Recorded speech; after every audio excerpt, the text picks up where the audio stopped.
ಆಗಿರುವಂತವರು ಇನ್ನೋರ್ವ ಮುಖ್ಯ ಅತಿಥಿ ಸ್ಥಾನವನ್ನ ಅಲಂಕರಿಸಿರುವರು ಮಾನ್ಯ ಶ್ರೀ ಮೃತ್ಯುಂಜಯ ಪ್ರಭಾಕರ್ ವಸ್ತ್ರದವರು ಕಾರ್ಯಕ್ರಮವನ್ನು ಉದ್ದೇಶಿಸಿ ಮಾತನಾಡಬೇಕೆಂದು ವಿನಂತಿಯನ್ನು ಮಾಡ್ತಾರೆ.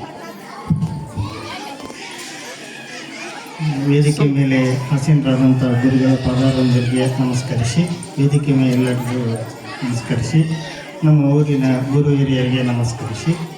ನಾನು ಅಷ್ಟು ಮಟ್ಟಿಗೆ ಭಾಳ ಮಂದಿಗೆ ಪರಿಚಯ ಇಲ್ಲ, ಇದೇ ಊರವನ್ನ. ನಾನು ಒಂದು 5-6 ವರ್ಷದಿಂದ ಕೃಷಿ ಒಳಗೆ ಏನೋ ಬದಲಾವಣೆ ಮಾಡಬೇಕು ಅನ್ನೋಕ್ಕಿಂತ ಹೆಚ್ಚಿಗೆ ಬೇರೆ ಕಡೆ ಬೆಳೆಗಳನ್ನ ಇಲ್ಲಿ ಬೆಳಿಬಹುದಾ ಅಂತ ವಿಚಾರದಿಂದ ಮೊದಲು ನಾನು ಪ್ರಾರಂಭ ಮಾಡಿದ್ದು ಕರಿಗೋಧಿ. ಎಷ್ಟೋ ಜನ ಕರಿಗೋಧಿ ಅಂದ್ರೆ ಗೊತ್ತಾ ಹಿಡಿತಾರೆ. ಅದಾದ ನಂತರ ಈಗ ಸದ್ಯ ನನ್ನ ಫೀಲ್ಡಿಗೆ ಹೋದ್ರೂ ನಿಮ್ಗೆ ಇನ್ನೂ 3 ಡಿಫ್ರೆಂಟ್ ಗೋಧಿಗಳು ಸಿಗ್ತಾವೆ. ಅಂದ್ರೆ ಕರಿಗೋಧಿ, ಬಂಗಾರು ಮುತ್ತಿನ ಗೋಧಿ ಮತ್ತು ಬಕ್ವೀಟ್ ಅನ್ನೋ ರಷ್ಯಾ ಭಾಗದ ನಮ್ಮ ಕಾರ್ಗಿಲ್ ಹಿಲ್ಸ್ನ ಬೆಳೆಯೋದು ಗುಡ್ಡಕ್ಕೆ ಬೆಳೆದನ್ನು ಬಯಲು ಸೀಮೆ ಒಳಗೆ ಬೆಳೆ ಹಾಕ್ತೀವಿ. ಕಳೆದ ವರ್ಷ ನಮ್ಮಲ್ಲಿ ಮಳೆ ಬೆಳೆ ಇಲ್ಲದಕ್ಕೆ ಧಾರವಾಡ ಕಣಿವೆ ಅನ್ನಾಪುರದೊಳಗೆ ಒಂದು 20 ಗಂಟೆ ಜಾಗದೊಳಗೆ ನೀರ್ಲೆಣ್ಣಗೆ ಬಣ್ಣದ ಗೋಧಿಯನ್ನು ಪ್ರಾಯೋಗಿಕವಾಗಿ ಬೆಳೆದದ್ದು ಈ ಸಲ ನಮ್ಮ ಭೂಮಿ ಒಳಗೆ ಹಾಕಿವಿ. ಅದು ಚಲೋ ಬಂದೈತಿ.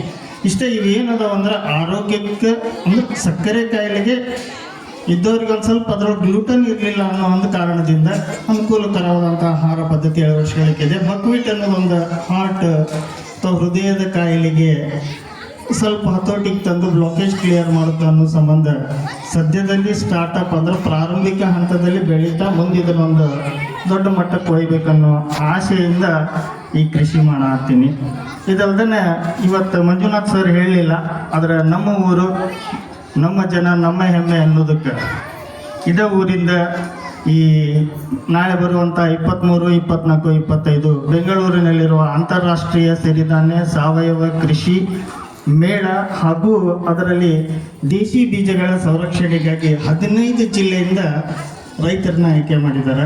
ಗದಗ ಜಿಲ್ಲೆ ನರಗುಂದ ತಾಲೂಕು ಶಿರೋಳ ಗ್ರಾಮದಿಂದ ನನ್ನ ಆಯ್ಕೆಗಿದ್ದ ನನ್ನ ಕಡೆ ಇರುವಂಥ ಇದು, ಯಾಕಂದ್ರೆ ಗದಗ ಜಿಲ್ಲೆ ಕಟ್ಟ ಕಡೆ ಹಳ್ಳಿ, ಯಾರು ಅಧಿಕಾರಿಗಳು ಬರೋಕ್ಕೆ ಭಾಳ ಹಿಂದೆ ನೋಡ್ತಾರೆ ನಮ್ಮ ಊರಿಗೆ. ಯಾಕಂದ್ರೆ ಎಷ್ಟೋ ಸಲ ನಾನು ಬೆಳೆದಾಗ ಬರ್ತೀನಿ ಅಂತ ಯಾರೂ ಬರಲಿಲ್ಲ.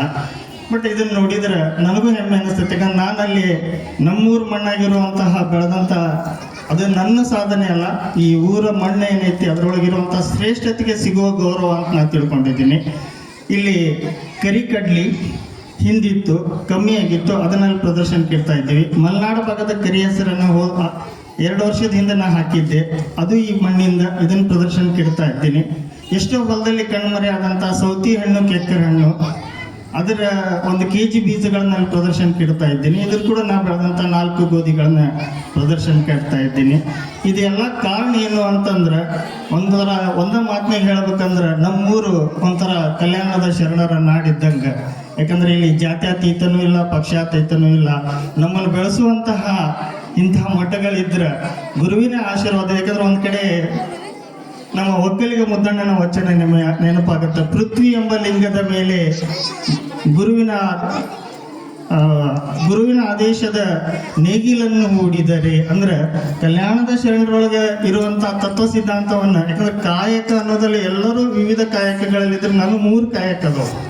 ಒಂದು ವಕೀಲ ವೃತ್ತಿ ಆದರೆ, ಇನ್ನೊಂದು ಕಡೆ ಉಪನ್ಯಾಸಕ, ಕೃಷಿಯಲ್ಲಿ ಏನಾದರೂ ಮಾಡ್ಬೇಕನ್ನೋ ಹವ್ಯಾಸ ಇದ್ರೂ ಇವನು ಒಗ್ಗೂಡಿಸಿದಾಗ ಏನೋ ಬದಲಾವಣೆ ಬರ್ಬೋದು ಅನ್ನೋದಕ್ಕೆ ಮಂಜುನಾಥ್ ಸರ್ ಎಲ್ಲ ಹೇಳಿದ್ರಿ. ನಂದೊಂದು ರಿಕ್ವೆಸ್ಟ್ ಏನು ಅಂದ್ರೆ, ನಾವು ಈ ಸಲ ಒಂದು ಸಣ್ಣ ಪ್ರಯೋಗ ಮಾಡಿದ್ವಿ. ನೇಗ್ಲಿನ ಬಿತ್ತಿದ ಸಾಲಿನಂಗೆ ಹೊಡಿಲಿಲ್ಲ, ಅದನ್ನು ಅಡ್ಡು ಹೊಡೆದ್ವಿ. ಅಡ್ಡು ಹೊಡೆದಕ್ಕೆ ಸ್ವಲ್ಪ ಇಳುವರಿ ಚೆನ್ನಾಗಿ ಬಂದೈತಿ. ಅಂದ್ರೆ ಇಲ್ಲಿ ನಾನು ಕಂಡ್ಕೊಂಡದ್ದು ಇಷ್ಟ, ಬಿತ್ತಿದ ಸಾಲಿನಾಗ ನೇಗ್ಲಿ ಹೊಡೆದ್ರಿಂದ ಬಿತ್ತಿದ ಮಣ್ಣು ಅಲ್ಲಿ ಅದರೊಳಗನ ಮತ್ತು ನಾವು ಬಿತ್ತಬೇಕಾಗತ್ತೆ.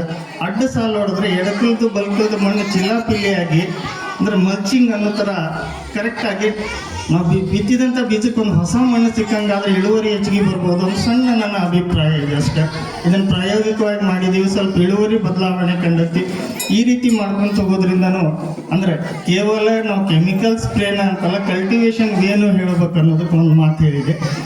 ಲಾಸ್ಟ್, ಯಾಕಂದರೆ ಟೈಮಿದ ಅಭಾವ ಐತಿ, ನಮ್ಮ ಪಶುಸಂಗೋಪನೆ ಖಾತೆ ಸರಿಗೆ ನನ್ನ ಒಂದು ಕಡೆ ಸದ್ಯ ನಾವು ಒಬ್ಬ ರೈತರ ಈ ರೋಗಗಳ ಬಗ್ಗೆ ಬಂದಾಗ ಸ್ವಲ್ಪ ತಪ್ಪಿಕೋಬೇಡ್ರಿ, ಜಸ್ಟ್ ನಾವು ಟ್ರಯಲ್ ಮಾಡತ್ತೀವಿ.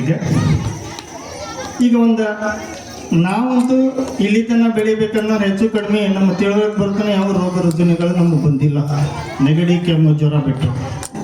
ಯಾಕಂತಂದ್ರೆ ನಾವು ಸಂಪೂರ್ಣವಾಗಿ ತಾಯಿ ಹಾಲು ಕುಡಿದು ಬೆಳೆದವು. ಆ ಕರುವಿಗೆ ಏನು ಹಕ್ಕೈತಿ ಅಷ್ಟು ಹಾಲನ್ನು ಕೊಟ್ರೆ, ಯಾಕಂದ್ರೆ ನಮ್ದು ಏನೈತಿ ಕರು ಬಿಡ್ತೀವಿ, ಕರೆಕ್ಟ್ ಇನ್ನೇನು ಅದಕ್ಕೆ ಹಾಲು ಕುಡಿಬೇಕು ಅನ್ನೋದಕ್ಕೆ ನಾನು ತೊಗೊಂಡು ನಮ್ಗೆ ಎಷ್ಟು ಬೇಕು ಹಾಲು ಹಿಂಡ್ಕೊಂಡು ಕಡೆಗೆ ಮಿಕ್ಕಿದ್ದನ್ನು ಅದಕ್ಕೆ ಬಿಡ್ತೀವಿ.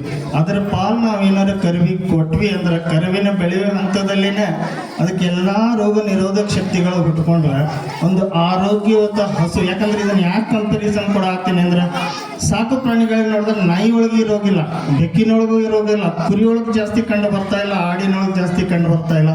ಆಕಳದೊಳಗೆ ಯಾಕೆ ಬರತೈತೆ ಅಂದ್ರೆ ಇದು ಎಕ್ಸ್ಪೆಷಲಿ ನಮ್ಮ ಏನೀಗ ಸದ್ಯ ಹಾಲು ಉತ್ಪಾದಕರದಿರಿ ಸ್ವಲ್ಪ ಅದ್ರ ಹಕ್ಕನ್ನು ಅದಕ್ಕೆ ಕೊಟ್ರಿ ಅಂತಂದ್ರೆ ನಿಮ್ಮನೆ ಹುಟ್ಟಿದಂಥ ಆಕಳಿರ್ಬೋದು, ಎಮ್ಮಿರ್ಬೋದು, ಮುಂದೆ ನಿಮ್ಗೆ ಆರೋಗ್ಯಯುತವಾದ ಹಾಲು ಕೊಡ್ಬೋದು ಅನ್ನೋದನ್ನ ಈಗಾಗಲೇ ಧಾರವಾಡ ಹತ್ರ ಒಂದು ಡೈರಿ ಫಾರ್ಮ್ನ ಪ್ರಯೋಗ ಮಾಡಿ 3 ವರ್ಷದ ಈಗ ಕರು ಆಕಳು ಒಳ್ಳೆ ಹೆಲ್ತ್ ಇದ್ದು ಅದ್ರ ಬ್ಲಡ್ ಟೆಸ್ಟ್ ಕಂಟಿನ್ಯೂ ಮಾಡ್ಕೊತಿದ್ದಾರೆ 6 ತಿಂಗಳಿಗೊಮ್ಮೆ. ಯಾವುದೇ ರೀತಿ ಅದರೊಳಗೆ ಲಕ್ಷಣಗಳು ಕಂಡಿಲ್ಲ ರೋಗದ್ದು. ಅಂದರೆ ಇದರ ಅರ್ಥ ಏನು ಅಂತಂದ್ರೆ ಅದರೊಳಗೆ ತಾಯಿ ಹಾಲಿನೊಳಗಿರುವಂಥ ಆ್ಯಂಟಿಬಯೋಟಿಕ್ ಸಂಪೂರ್ಣವಾಗಿ ಅದು ಹೊಂಡೋದ್ರಿಂದ ಒಂದು ಯೋಗ್ಯವಾದ ಮುಂದೆ ನಮ್ಗೆ ಅದು, ಯಾಕಂದ್ರೆ ಹಾಲಿನೊಳಗೂ ಎಷ್ಟೋ ಡಿಫೆಕ್ಟ್ ಐತಿ. ಯಾಕಂದರೆ ಎಷ್ಟೋ ಹಿಂಡಿದ ಹಾಲಿನಲ್ಲೇ ವ್ಯತ್ಯಾಸಗಳು ನಿಮ್ಮ ಮನೆಗಿರೋ ಆಕಳದಿಂದ ಎಮ್ಮಿಯಿಂದನೇ ವ್ಯತ್ಯಾಸ ಕಾಣೋಕ್ಕೆ ಕಾರಣ ಏನು ಅಂದ್ರೆ ಇದಕ್ಕೆ ಕಾರಣ ಇರ್ಬೋದು ಅಂತ ತಿಳ್ಕೊಂಡಿದ್ದೀನಿ. ಇಷ್ಟೇ ನನ್ನ ಮಾತು ಮುಗಿಸ್ತೀನಿ. ಧನ್ಯವಾದಗಳು.